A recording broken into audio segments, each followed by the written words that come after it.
28 years ago, a white man left two black babies behind, called it the best decision for everyone. Today, those boys walk into his office in suits and say, "We just bought controlling shares of the company you're about to lose." Remember us, Grandpa? Stick around till the end and comment where you're listening from today. Enjoy the story from African Legacy Tales. Harold Buffett's hands trembled as he stared at the investment portfolio spread across his mahogany desk. The numbers didn't lie. Buffett Supermarkets, the regional chain he'd built from a single corner store over 40 years ago, was 3 months away from bankruptcy. At 72, he faced the humiliating prospect of watching his life's work crumble before his eyes. How could it possibly be them, he whispered, gazing at the names listed as majority shareholders of Franklin Investments, the company offering to save his business. David and George Collins. What would these two successful young men want with a failing supermarket chain? And more importantly, did they know who he was? The grandfather who had abandoned them when they needed him most. The memory struck him with physical force. The wailing of twin 3-year-old boys. Their small brown faces streaked with tears as social services took them away. Harold had stood frozen in the doorway of his daughter Carty's modest apartment, surrounded by the aftermath of the car accident that had claimed both her and her husband Sidney's lives. "Mr. Buffett," his assistant Rose's voice broke through his thoughts. "The Franklin Investments representatives are here for your 2 o'clock. Harold straightened his tie and collected himself. "Send them in." The door opened and Harold felt his breath catch. The twins had their father's height and build, but Carty's eyes stared back at him, not once, but twice. They wore identical charcoal suits, though one had a blue tie, the other burgundy. Subtle differences had emerged over their 28 years. One kept his hair slightly longer, one had a small scar near his eyebrow, but the resemblance was undeniable. Did they recognize him? There was nothing in their professional demeanor to suggest they knew they were meeting their grandfather. Perhaps it was coincidence. Perhaps they had no idea who he was. "Mr. Buffett," said the one with the blue tie, extending his hand. "I'm David Collins, CFO of Franklin Investments. This is my brother, George, our CEO." Harold shook their hands, trying to control his trembling. "Gentlemen, thank you for coming." George nodded, his eyes scanning the office. "You've built quite an impressive legacy here, Mr. Buffett." There was something in the way he emphasized the word legacy that made Harold's stomach tighten. He gestured to the chairs across from his desk. "Please sit down. I understand you have a proposal for keeping Buffett Supermarkets afloat." David opened his briefcase and removed a folder. "We do. Franklin Investments is prepared to inject $30 million into your company. Enough to modernize your stores, improve your supply chain, and expand your online presence." "In exchange for?" Harold asked, though he already knew the answer. 51% ownership, George replied, "in 2 seats on your board of directors." "That would make you majority shareholders," Harold said, his mouth dry. "It would," David confirmed. "But you would remain CEO for a minimum of 3 years with the option to extend. We're not looking to push you out, Mr. Buffett, we believe in what you've built." George leaned forward slightly. "We just think it needs a family touch." Harold felt a chill run through him at those words. There it was again. That hint of something deeper, something personal. "Why my company?" Harold asked directly. "There must be dozens of more profitable investments for a firm like yours." The twins exchanged a look that Harold couldn't interpret. "Let's just say we have a personal interest in grocery stores," David answered smoothly. "Our foster mother ran a small one in North Philadelphia. We grew up stocking shelves and running the register." "A foster mother," Harold repeated, the words like ash in his mouth. Yes, George said. We were fortunate. After we were abandoned, we eventually found someone who wanted us. Both of us together. There was no mistaking it now. The edge in George's voice, the intensity in his gaze. They knew exactly who he was. I see, Harold said quietly. And now you want my company. We want to save it, David corrected. The terms are quite generous considering your current financial situation. Harold nodded slowly. I'll need time to consider your offer. Of course, George said, standing. We understand this is a significant decision. We'll give you 1 week. As they gathered their things to leave, George paused at the door.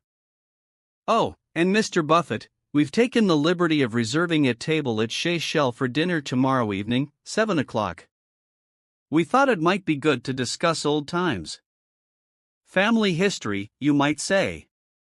After they left, Harold collapsed into his chair, his heart pounding. 28 years of guilt and shame crashed over him.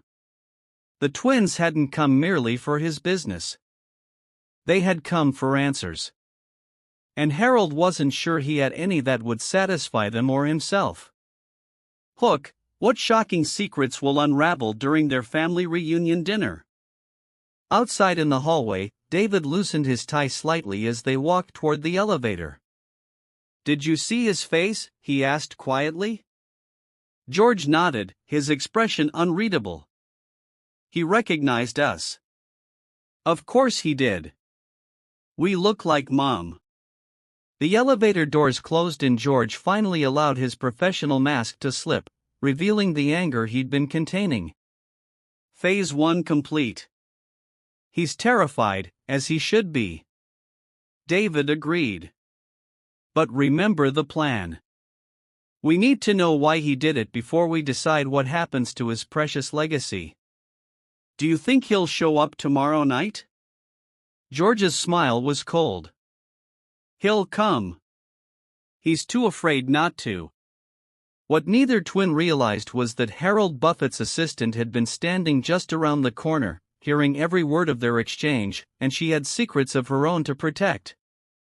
Rose Del Doro had worked for Harold Buffett for 17 years. She knew every detail of the business, from inventory systems to employee schedules, but more importantly, she knew secrets. Secrets that had remained buried for almost 3 decades. She lingered in Harold's doorway after the twins left, watching her boss grip the edge of his desk, his face ashen. Are you all right, Mr. Buffett? She asked, though she knew he wasn't. Harold looked up, seeming startled to find her there. Yes, fine. Just business matters. They seemed very interested in acquiring the company, Rose observed carefully. Too interested, Harold muttered. He ran a hand through his thinning white hair. Rose, cancel my appointments for the rest of the day. I need to think. After Rose left, Harold opened his bottom desk drawer and removed a worn leather photo album he hadn't looked at in years. His hands shook as he turned the pages. Cardi's high school graduation, her wedding to Sydney Collins, and finally a photo of Cardi's holding the newborn twins, Sydney beaming beside her. Harold had objected to their marriage from the beginning. Cardi's was only 20, still in college, and Sydney was 23, working as a music teacher at an inner-city school. Harold had wanted more for his only daughter than marriage to a man with, as he'd coldly put it, limited prospects. But it had never been about Sydney's career. Harold had grown up in a different era, with different prejudices. When Cardi's brought home a black man and announced their engagement, Harold had said things he could never take back. Horrible, unforgivable things. Cardi's had cut him out of her life after that. It took 3 years and the birth of the twins for her to cautiously allow him back in. Harold had tried, or told himself he had tried, to accept her choices, to love his grandsons. But the truth was he had kept himself at a distance, visiting only occasionally, always feeling uncomfortable, always making excuses to leave early. Then came the accident. A rainy night, a drunk driver and two orphan boys who looked to their grandfather for safety, for home, for love. And Harold had failed them completely. He looked like he'd seen ghosts, David said as he and George settled into their hotel suite later that afternoon. George loosened his tie and tossed it onto the bed. "We are ghosts to him, Eli. The ghosts of his failures." David pulled out his laptop, accessing the latest financial reports on Buffett supermarkets. "The company's in worse shape than we initially thought. Even with our investment, turning it around will take extraordinary effort." "Is it worth saving?" George asked. David looked up at his twin. "That depends on what we learn tomorrow night, doesn't it?" The brothers had spent their childhood being shuttled between foster homes until age 7 when Leslie Williams took them in. She ran a small grocery store in one of Philadelphia's toughest neighborhoods, working 16-hour days to keep it afloat while raising the boys as her own. Leslie had taught them everything, not just about business, but about dignity, perseverance, and forgiveness. When she died of cancer 10 years ago, the twins used her life insurance money to start Franklin Investments, naming it after the street where her store had stood. Now they controlled a diverse portfolio worth over $300 million. They had the power to crush Harold Buffett's company or save it. The question was, which did he deserve? "Remember what Leslie always said," David murmured, closing his laptop. "Revenge makes good fuel, but poor direction." George walked to the window, looking out at the city skyline. "This isn't about revenge. It's about answers." He paused. "Don't you want to know why he gave us away? Why he didn't even try?" "Of course I do," David replied. "But I also want to know if we're prepared for those answers. What if they're worse than we've imagined?" George turned to face his brother. "Nothing could be worse than what I've imagined." That evening, Harold sat alone in his sprawling suburban home, nursing a glass of scotch. The house had always been too big for one person, but after his wife died 15 years ago, he couldn't bring himself to move.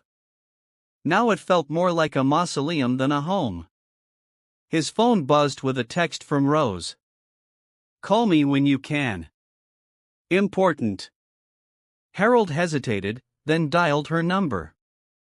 "Mr. Buffett," Rose answered immediately. "I've been doing some research on the Collins." "What did you find?" he asked, his voice hollow.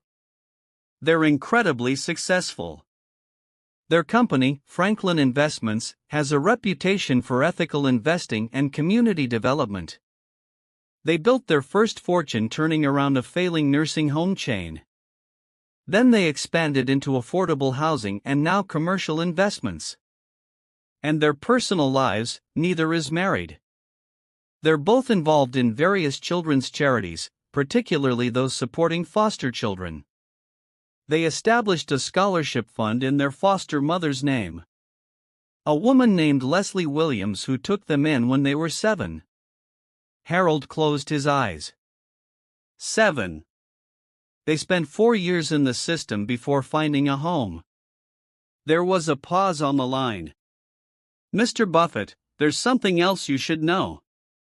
Harold waited, dread pooling in his stomach. "The twins' foster mother. She wrote to you multiple times. I found copies of the letters in the company archives when I was organizing your father's papers years ago." Harold nearly dropped the phone.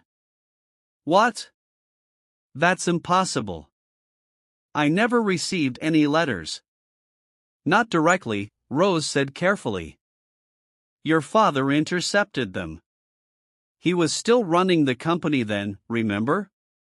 The letters came to the office because that's the only address she had for you after you moved." "Why would my father hide them from me?" Harold demanded, though he already suspected the answer.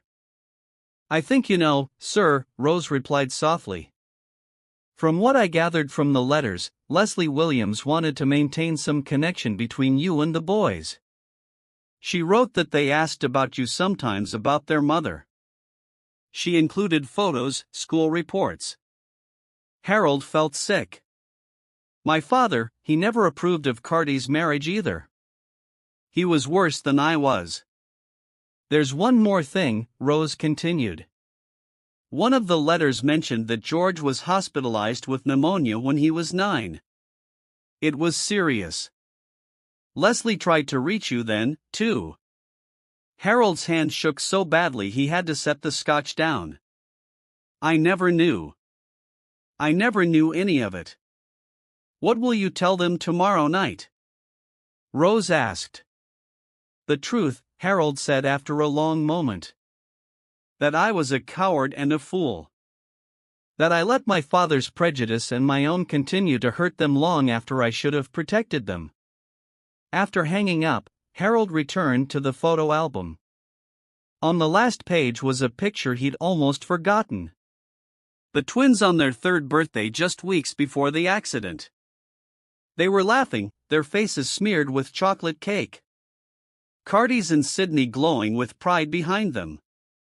Harold traced the outline of his daughter's face. I failed them, Beck, he whispered. But maybe it's not too late to make it right. The next morning, the twins met in the hotel's fitness center before sunrise, their longtime habit unchanged despite their surroundings. I couldn't sleep, George admitted as they ran side by side on treadmills. Me neither, David replied. I keep thinking about tonight. They ran in silence for several minutes before George spoke again. What if he has a good explanation? What if there were circumstances we don't understand? David glanced at his brother. Yesterday you were ready to destroy his company. Now you're looking for excuses for him. Not excuses, George clarified. Just context. Leslie always said there are 3 sides to every story. Yours, mine, and the truth. David finished. It was one of their foster mother's favorite sayings. After their workout, they showered and met for breakfast. As they ate, David noticed his brother staring thoughtfully at his coffee. What is it? He asked. George hesitated. I did some additional research last night.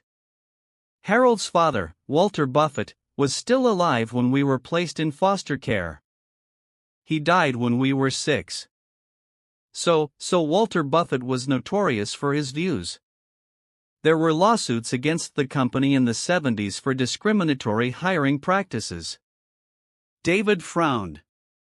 You think he influenced Harold's decision to give us up?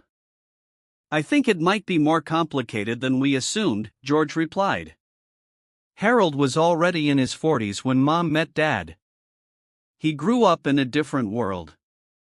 That doesn't excuse what he did, David said firmly. No, it doesn't, but I want to understand it. All of it. George checked his watch. We have that call with the team in 10 minutes. We should go. As they gathered their things, David placed a hand on his brother's shoulder. No matter what happens tonight, we stick to the plan. We make our decision together. George nodded. Together. Neither brother noticed the elderly man sitting alone in the corner of the restaurant, watching them intently. Walter Buffett's oldest friend, Dan Holloway, had recognized them immediately when they entered. Now he reached for his phone to make a call. Some ghosts from the past weren't content to stay buried. Dan Holloway's hands trembled as he dialed the number.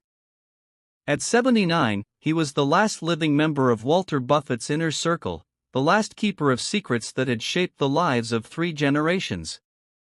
You'll never guess who I just saw, he said when the call connected. The Collins twins. They're here in the city. There was a pause on the other end of the line. Are you certain? Positive. They're Walter's grandsons.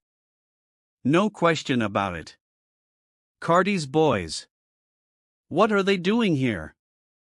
I don't know, but they're staying at the Grand Hotel. Whatever it is, it can't be good for Harold. Another pause. I'll take care of it. Don't approach them. Wouldn't dream of it, Dan replied. But you should hurry. They look like men on a mission. After hanging up, Dan finished his coffee, watching the twins leave the restaurant. So much history, so many mistakes. Maybe it was time for truth to finally surface. No matter how uncomfortable.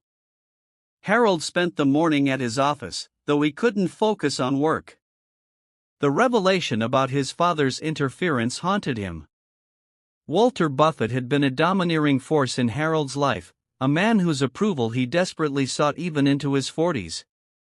When Cardi's defied her grandfather by marrying Sydney, it had created a rift in the family that never fully healed. After Cardi's and Sydney died, Walter had been the one who suggested placing the twins in foster care. They'll be better off with a family that understands them, he'd said. You don't know the first thing about raising children, especially not those children. Harold had allowed himself to be persuaded, telling himself it was for the best. The twins would find a loving home with parents who could relate to them in ways he couldn't. It was an excuse, of course. Deep down, Harold knew he was simply afraid. Afraid of the responsibility, afraid of raising two biracial children in a world he barely understood himself, afraid of facing his own prejudices every day. A knock at his door interrupted these painful reflections. Rose entered carrying a thick folder. I found them, she said quietly. Found what? Harold asked. All of Leslie Williams' letters. There are 23 in total, spanning from when the twins were 7 until they were 16. She placed the folder on his desk. I thought you might want to read them before tonight. Harold stared at the folder as if it might burn him. Thank you, Rose. After she left, he opened it with shaking hands. Inside were neatly organized letters, each in its original envelope with a Philadelphia postmark. Attached to many were school photos, report cards, newspaper clippings of the twins' achievements. The first letter, dated September 1996, was written in a careful, neat hand. Dear Mr. Buffett, my name is Leslie Williams, and I have recently become the foster mother to your grandsons, David and George Collins. I'm writing because I believe family connections are important, even when circumstances have forced separations. The boys are settling in well. They're bright and resilient, though they still have nightmares about the accident sometimes. George asks about his grandpa occasionally. I tell him, you love him very much, but can't be with him right now. I run a small grocery store in North Philadelphia. It's not much, but it keeps food on the table and gives the boys a safe place after school. They're learning to stock shelves already. If you would like to be in contact with the boys, even just through letters or occasional visits, I would welcome it. They've lost so much already. Sincerely, Leslie Williams. Harold felt tears streaming down his face. The woman had reached out to him, had tried to create a bridge, and his father had deliberately destroyed any chance of reconciliation. He read letter after letter, watching the twins grow up through Leslie's careful documentation. Their first day of school, George winning a spelling bee in 4th grade, David being selected for a citywide math competition in 6th grade, both boys joining the basketball team in middle school. The letter about George's hospitalization was particularly devastating. Dear Mr. Buffett, I'm writing with some urgency. George has been hospitalized with severe pneumonia for the past week. His condition was critical for several days, but the doctors say he's turning a corner now. During his fever, he called out for his mother and for you. I know it's been 2 years since my first letter with no response, but I thought you should know.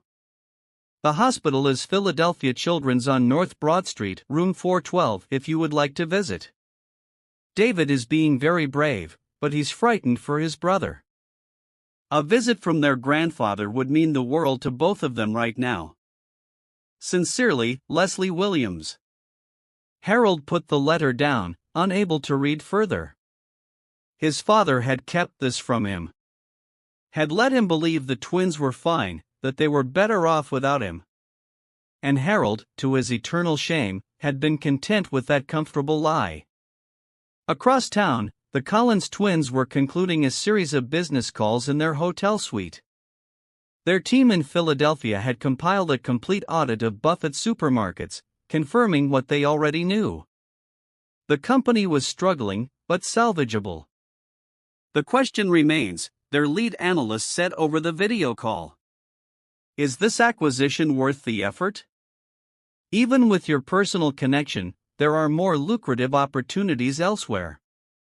George glanced at David before responding. We'll make that determination after our meeting tonight. For now, proceed as planned. After ending the call, George turned to his brother. We should prepare for dinner. David nodded, but his expression was troubled. I've been thinking about what you said this morning about context. And what if we've been wrong all these years? What if Harold didn't abandon us willingly? George's face hardened. He had a choice, Eli. Everyone has a choice. I know, but a knock at the door interrupted them. David opened it to find a hotel staff member holding an envelope. Delivery for Mr. Collins, the young man said. Which one? George asked with a slight smile. Both of you, sir. After tipping the messenger, David opened the envelope. Inside was a handwritten note. I know who you are and why you're here. If you want the full story about your grandfather and what happened after your parents died, meet me at Riverside Park West entrance 5 p.m. today. Come alone. A friend of the family. The twins exchanged a glance. It could be a trap, David said cautiously. Or it could be someone who knows what really happened, George countered. He checked his watch. We have 3 hours until the meeting and 2 until our dinner with Harold. We should go together, David insisted. George nodded. Of course, together. At 4:45 p.m., the twins arrived at Riverside Park, an expansive green space along the river. The late afternoon sun cast long shadows as they approached the west entrance, both men tense and alert. There, David said quietly, nodding toward a bench where an elderly woman sat feeding pigeons. She looked up as they approached, her weathered face breaking into a sad smile. My goodness, you look just like your mother. The twins exchanged a surprised glance. You knew our mother? George asked. The woman nodded. I'm Lucille Buffett, Harold's sister. Our great-aunt, David said slowly. Yes, though I never had the chance to be that for you. She gestured to the bench beside her. Please sit. We don't have much time. The twins hesitated, then sat on either side of her. You sent the note, George said. It wasn't a question. Dan Holloway called me this morning. He was my father's closest friend, and he recognized you immediately. Lucille sighed. I've waited 28 years for this day, for the chance to tell you the truth, which is... David prompted. Lucille's hands twisted in her lap. My father, Walter Buffett, was a controlling, bigoted man. When your mother fell in love with Sidney, it created a family crisis. Walter threatened to disinherit Carty's to cut her off completely. But she married our father anyway. George said she did. She was braver than Harold and I ever were. We both lived in our father's shadow, afraid to challenge him. Lucille's eyes grew distant. After your parents died, Harold was devastated. He wanted to take you in, but Walter intervened. How? David asked, his voice tight.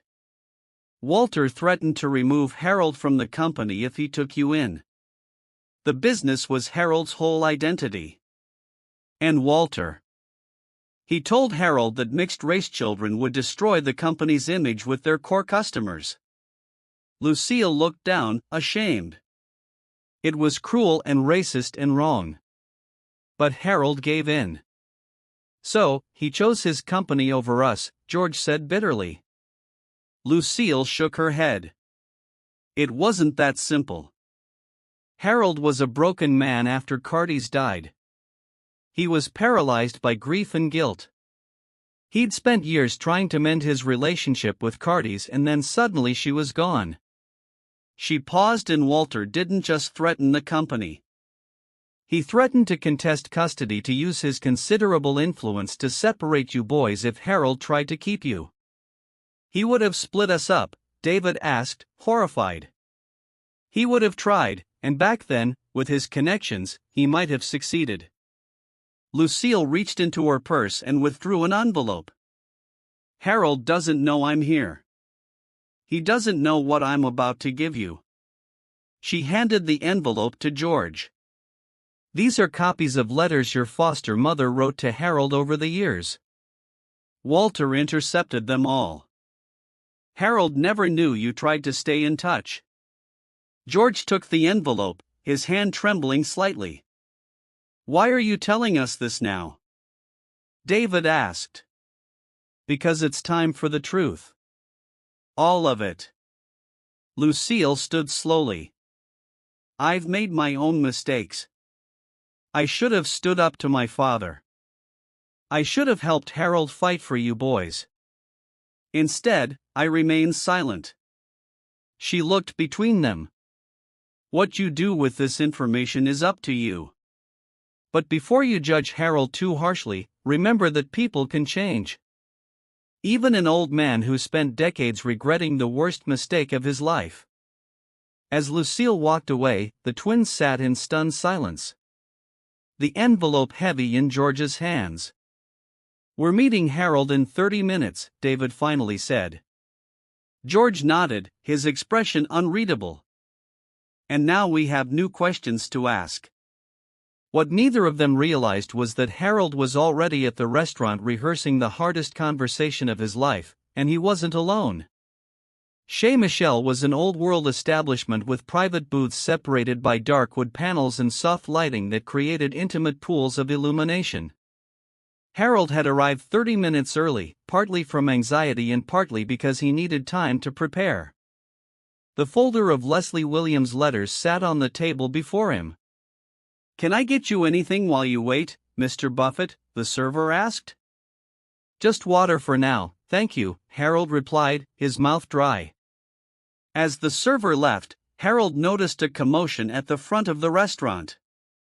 A woman in her 60s was arguing with the maitre d', her voice rising despite her obvious attempts to keep it down. I need to speak with Harold Buffett. It's urgent. Harold recognized that voice instantly. It belonged to Vivian Pierce, his former executive assistant, and Walter Buffett's most trusted employee. Before Harold could decide whether to intervene, Vivian spotted him and marched toward his table, the maitre d' trailing helplessly behind. I'm sorry, Mr. Buffett, the flustered man began. This woman insists. It's all right, Harold said. I know her. Vivian slid into the booth across from him without invitation. She had aged since he'd last seen her, but her sharp eyes were unchanged, as was the rigid posture that had intimidated a generation of Buffett employees. You need to cancel this dinner, she said without preamble. Harold dismissed the hovering maitre d' with a nod. Hello to you, too, Vivian. It's been 15 years? This isn't a social call. Her eyes fell on the folder. What is that? Letters from the twins' foster mother. Letters my father intercepted and hid from me. Vivian's expression didn't change. You can't give those to the Collins. Why not? Harold demanded. They deserve to know the truth. The truth? Vivian laughed, a harsh sound. You don't know the half of it. Harold felt a chill. What are you talking about? Vivian leaned forward. Your father did more than intercept letters, Harold. Much more. The twins arrived at Chez Michel precisely at 7. Both still processing their conversation with Lucille. We need to read those letters before we go in, David said, nodding to the envelope George still carried. There's no time, George replied, checking his watch. We'll read them after. As they entered the restaurant, the maitre d' approached them with a concerned expression. Mr. Collins, both of you. When they nodded, he continued, Mr. Buffett has asked if you could delay your meeting by 30 minutes. He's dealing with an unexpected situation. The twins exchanged a glance. Is everything all right? David asked. I believe so, sir. He suggested you might enjoy a drink at the bar while you wait. After the maitre d' left, George frowned. What do you think this is about? I don't know, David replied. But I'm starting to think we should read those letters now. They found a quiet corner of the bar and opened the envelope. Inside were photocopies of the same letters Harold had been reading earlier that day, spanning years of the twins' childhood. Leslie tried to reach him, George murmured, his voice tight with emotion. All those years she tried. David read a letter describing their high school graduation. She invited him to attend. She kept inviting him even after years of silence. George looked up, his expression troubled. If what Lucille said is true, if Harold never saw these letters, then he didn't deliberately ignore us. David finished. His father kept him in the dark. But he still gave us up in the first place, George insisted, though with less conviction than before. David was about to respond when his phone buzzed with a text. He read it, his brow furrowing. What is it? George asked. It's from our office. They found something strange in the Buffett supermarket's financial records. David showed George the screen. Large cash withdrawals every month for nearly 4 years after our parents died. All authorized by Walter Buffett personally. How much money? $5,000 each month. It stopped when we were 7. When Leslie took us in, George said slowly. What was Walter Buffett doing with that money? Back in the private booth, Harold stared at Vivian in disbelief. That's impossible, he whispered. I kept the records, Vivian replied, reaching into her handbag and withdrawing a thin folder. Your father was nothing if not meticulous. Harold opened the folder with trembling hands.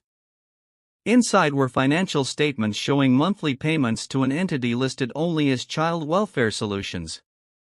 I don't understand, Harold said. What was this? Your father was determined that you wouldn't raise those boys, Vivian explained. He believed they would ruin the family name, the business reputation. He told me it was for your own good that you weren't thinking clearly after Carty's death. So he bribed someone? Harold asked, his voice rising. At social services. Vivian nodded. He had connections. He arranged for the boys to be classified as difficult to place.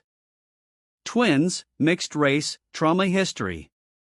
The payments ensured they wouldn't be assigned to a permanent home quickly. Harold felt physically ill. He deliberately kept them in the system for nearly 4 years. Vivian confirmed, until the caseworker he was bribing was transferred. By then, Walter had convinced himself and you that the boys were better off without Buffett interference. Why are you telling me this now? Harold demanded. Because Dan Holloway called me this morning. He saw the twins and recognized them instantly. Vivian's gaze was direct. I've kept your father's secrets for decades, Harold. I was loyal to him, even when I knew he was wrong. But those boys, your grandsons, they deserve better than to be pawns in Walter's posthumous game. Harold closed both folders, his hands shaking with rage and grief. My father is still controlling all of us, even from the grave. Not if you choose differently, Vivian replied. Walter is gone. What happens now is up to you. And you're just now finding your conscience? Harold asked bitterly. Vivian looked away. I've lived with the knowledge of what we did to those children for 28 years. When Dan called, I realized this might be my last chance to make amends, however inadequate. Harold was silent for a long moment. When the twins arrive, I want you to tell them exactly what you've told me. They'll despise me, Vivian said quietly. Probably, Harold agreed. But they deserve the whole truth. All of it. At precisely 7:30, the maitre d' escorted David and George to Harold's booth. Both men stopped short when they saw Harold wasn't alone. Mr. Collins and Mr. Collins, the maitre d' announced, then discreetly withdrew. Please sit down, Harold said, gesturing to the open seats. This is Vivian Pierce. She was my father's executive assistant for over 30 years. She has something important to tell you. The twins sat cautiously, their expressions guarded. I believe you've already met my sister Lucille, Harold continued, noticing their surprise. She called to tell me about your conversation in the park. You knew about that? David asked. She thought I should be prepared. Harold pushed the folder of Leslie's letters toward them. These are the originals of the letters your foster mother sent. I read them for the first time today. George looked between Harold and Vivian. Who's she and why is she here? Vivian straightened her shoulders. I worked for Walter Buffett from the time I was 20 until his death. I was his right hand, the person he trusted with his most sensitive matters. Including us, George said, his voice cold. Yes. Vivian opened the second folder. Including you. As Vivian explained Walter's manipulation and the years of bribes that had kept the twins in the foster care system,